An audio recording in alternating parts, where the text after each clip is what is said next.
नमस्कार। Joint parliamentary committee संयुक्त संसदीय समिती यावर आज आपण चर्चा करणार आहोत। याची माहिती मी देणार आहे।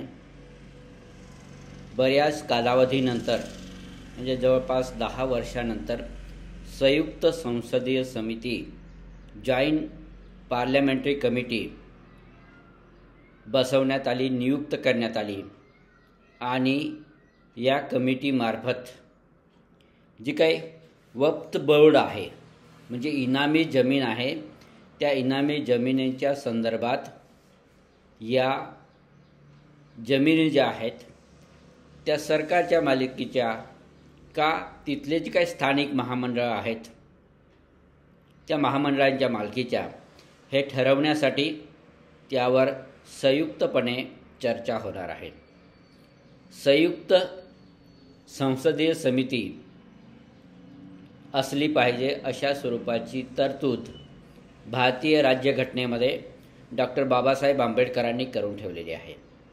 भविष्यात वादग्रस्त असे मुद्दे उपस्थित होऊ शकतात आणि त्या मुद्द्यांमध्ये सरकार जे आहे ते सरकार बहुमतातलं असेल तर ते सरकार आपल्याला पाहिजे त्या पद्धतीने निर्णय हे घेऊ शकतं।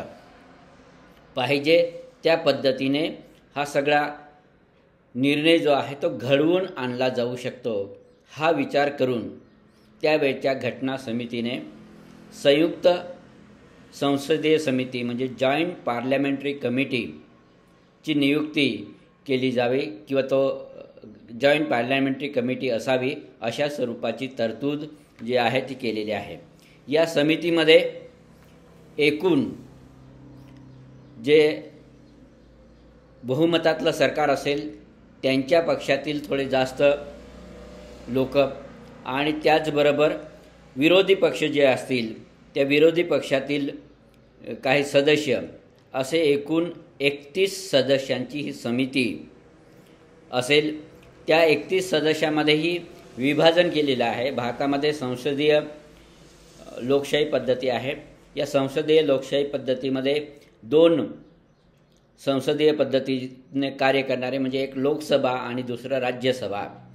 या लोकसभेचे 21 सभासद या संसदीय समितीमध्ये असतील, राज्यसभेचे 10 सभासद या संसदीय समितीमध्ये असतील अशा स्वरूपाची रचना करण्यात आलेली आहे। आणि त्याचबरोबर जे राष्ट्रीय पक्ष आहेत त्या राष्ट्रीय पक्षातले सदस्य असतील। व्यवस्थित सिस्टमॅटिक अशा स्वरूपाची रचना जी आहे ती रचना करून ठेवलेली आहे। आणि या संयुक्त समितीसाठी जे कुठले सदस्य सध्या नियुक्त केले गेलेले आहेत त्यांचा खरंच विचार करण्यासारखी म्हणजे प्रत्येक पक्ष जो आहे त्या पक्षाला व्यवस्थित अशा स्वरूपाचं प्रतिनिधित्व देण्यात आलेलं आहे।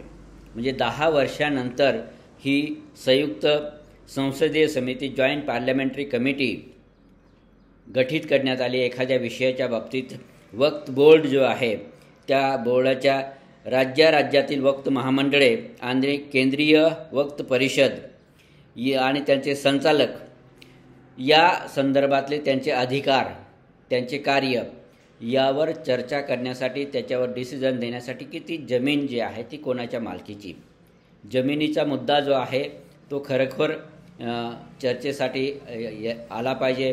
संयुक्त समितीमध्ये तो चर्चेला गेला पाहिजे। कारण ही वक्फ बोर्डाची जमीन जी आहे ती मोठमोठ्या शहरांमध्ये मोक्याच्या ठिकाणी आता आलेली आहे। ज्यावेळेस हे वतनं दिले गेले त्यावेळेस ही शहराच्या बाहेर होती, परंतु आज ही शहराच्या मध्यवर्ती ठिकाणी आलेल्या आहेत। आणि या मध्यवर्ती ठिकाणी असलेल्या जमिनीवर जे काही बिल्डर लॉबी आहे त्या बिल्डर लॉबीचे लक्ष आहे आणि कशा पद्धतीने सरकारला हाताशी धरून ही सगळी जमीन आपण आपल्या ताब्यात घेऊ शकतो, घेता येईल यासाठी सगळे प्रयत्न, साम दाम दंड भेद अशा स्वरूपाचे सगळे प्रयत्न जे आहे ही बिल्डर लॉबी करताना दिसते आहे। आणि त्याला विरोधी पक्षांनी व्यवस्थित विरोध केला आणि ही जी काही महामंडळ आहे त्यांची जमीन जी आहे ती जमीन सरकारी मालकीची करण्याच्या आधी त्याच्यावर